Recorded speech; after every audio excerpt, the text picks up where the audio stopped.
Primeiramente é criada a variável p do tipo string e ela recebe o método sortear palavra. O sortear palavra ele retorna uma string, ou seja, é criado um vetor de strings e é chamado método ler dicionário. Neste caso, o método ler dicionário ele cria um vetor de strings chamado palavras com 1000 posições, cria um novo arquivo, instancia ele com o nome texto.txt, cria uma variável i do tipo inteiro que começa com 0 e abre a leitura deste arquivo. A linha é criada do tipo string e é lida do arquivo a.lerLinha. Perceba que o nome do arquivo é a. Enquanto a linha ainda não for vazia, ou seja, não for null, ele cria um vetor de strings chamado partes e divide a linha através do método split, ou seja, ele divide pelos espaços em branco. Aí ele cria um laço de repetição, que j vai até partes menos len, ou seja, até o tamanho do vetor. É criado então uma variável auxiliar do tipo string, limpar caracteres especiais, e ela recebe a posição do vetor. Neste caso, limpar caracteres especiais, ele tem aqui uma string com todos os caracteres especiais, e ele faz um laço de repetição de acordo com o tamanho da string que foi recebida e verifica se não contém aquela posição. String.char@i. Se não contém, ele cria a string e envia. Se contém, ele deixa de fora o caractere. Tá? Funciona dessa maneira. Aqui neste caso, ele cria a variável aux, ela é transformada em letras maiúsculas. E se for maior que 3, aqui é feito para justamente ignorar se for maior que 3. Enquanto for, e se for também menor que 1000, essa palavra é adicionada. Né? O aux é adicionado ao vetor principal de strings, que nesse caso é o palavras. E o IE é incrementado. Mais uma linha lida. E assim sucessivamente até terminar o while.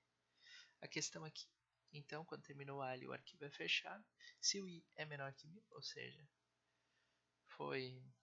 não passou do limite, é criado um vetor, um novo vetor, né, um vetor auxiliar, e ele recebe esse tamanho, vamos supor 500, por exemplo. Ele teria aqui 500.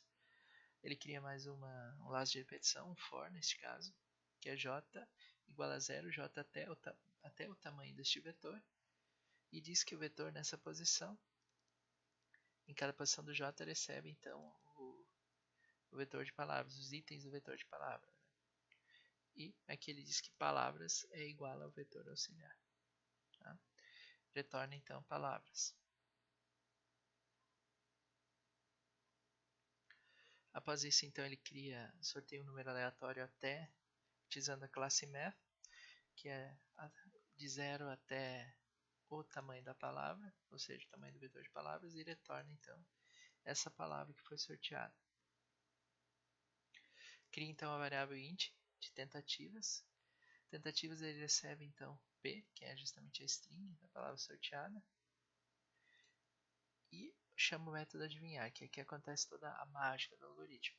O resultado então inicializa o resultado. O string resultado recebe a inicialização do resultado de acordo com o tamanho do vetor de palavras.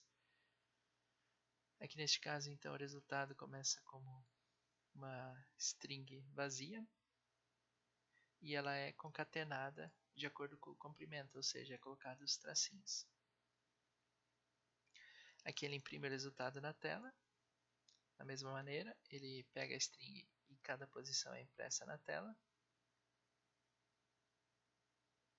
Ele cria uma variável do tipo boolean, que inicialmente começa como false, e também um contador para as tentativas, que neste caso inicia em 0.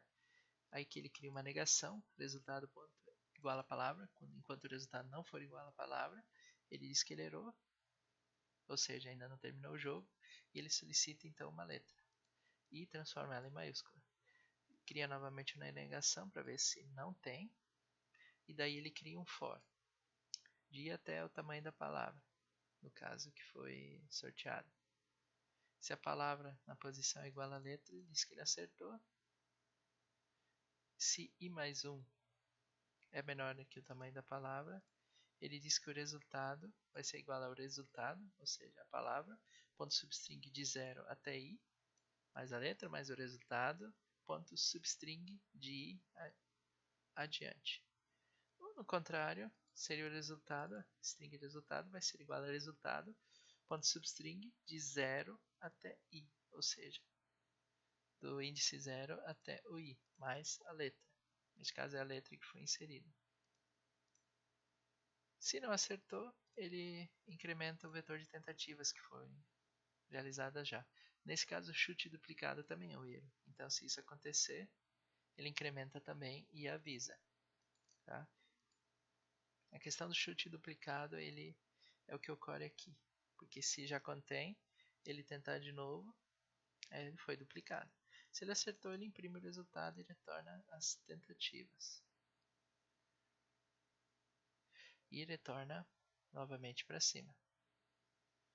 E aqui ele imprime quantas tentativas foram feitas, quantas tentativas foram erradas. Que foi o resultado justamente daqui. Isso acaba então o método main nessas 3 linhas de código. Chama todos os métodos aqui de baixo, todos os módulos e finaliza dizendo quantas tentativas erradas foram realizadas.